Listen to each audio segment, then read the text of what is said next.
The main risks for patients receiving mechanical ventilation are lung damage, airway damage, and infection.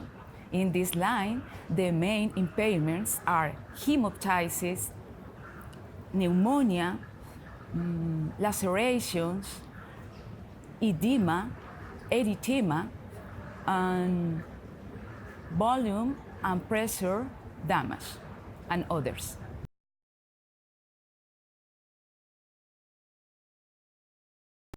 This is a very relevant question for us because, in fact, it arises a hypothesis in order to solve a relevant clinical problem.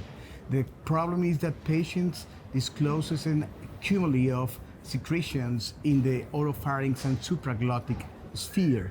So we believe that this is a simple solution to a relevant clinical problem related with bronchoaspiration of the oropharyngeal contents. And this is the main effect of the SUPRAtube invention in order to decrease the volume and the risk of bronchoaspirate the oropharyngeal contents.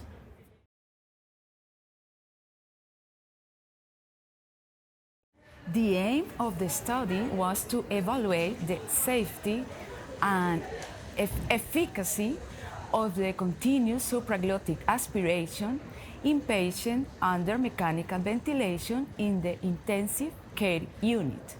This is a randomized clinical trial when we compare the use of the new device, SUPRAtube, with conventional aspiration techniques.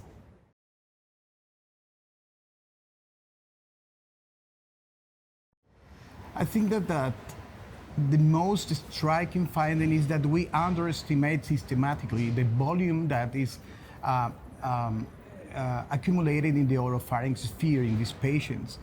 When we compare the control group with the SUPRAtube group, the patient that were submitted to the continuous aspiration using this invention, we found that there are 10 times greater volumes cumulatively in the control group. So it is a relevant finding for us from this clinical point of view.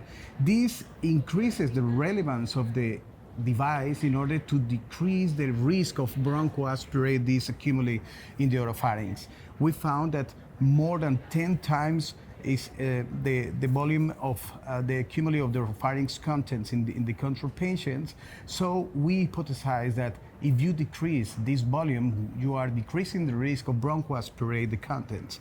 This is the hypothesis, and this is actually the main effect that we are looking for with this device. Put it through the mouth and in the oropharynx and the supraglottic sphere in the patient receiving mechanical ventilation.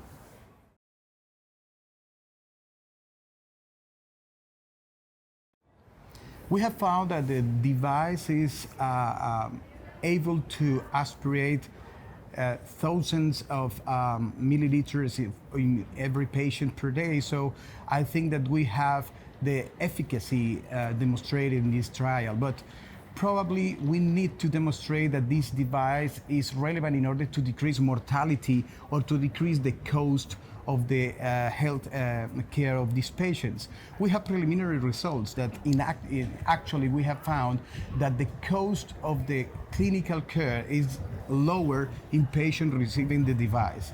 So we believe that this is a low cost, simple, and no pressure in terms of resistance to antibiotics that could be eventually spread in the clinical arena in order to demonstrate the relevance of the device in order to decrease mortality and additional complications in patients receiving mechanical ventilations.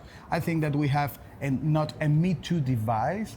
This is a new device. This is an innovative device and of low cost that could be applied in not only in highly complexity centers, but also in all different centers that are attending patients needing mechanical ventilation. I think that we are now demonstrating that simple solutions are able to improve relevant outcomes in patients with critical diseases in this type of clinical ICU problems.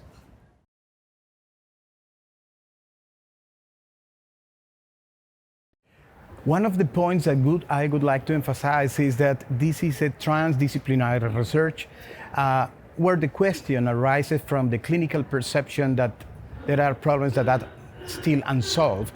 This is, in fact, the interaction between physical therapy, respiratory therapy, pulmonology, ICU attendance. So I think that the transdisciplinary participation in this research would offer additional values because allied professionals to the respiratory specialties are strikingly relevant for offering good solutions to day-by-day problems. I think that Colombia, in fact, and other Latin countries are offering nice solutions to clinical problems that eventually could be globally spread in order to improve the outcomes of patients receiving high complexity but also low complexity support in ICUs and conventional clinical arena. I think that this is a good point to emphasize because transdisciplinary research is strikingly relevant to improve the outcomes of the patients.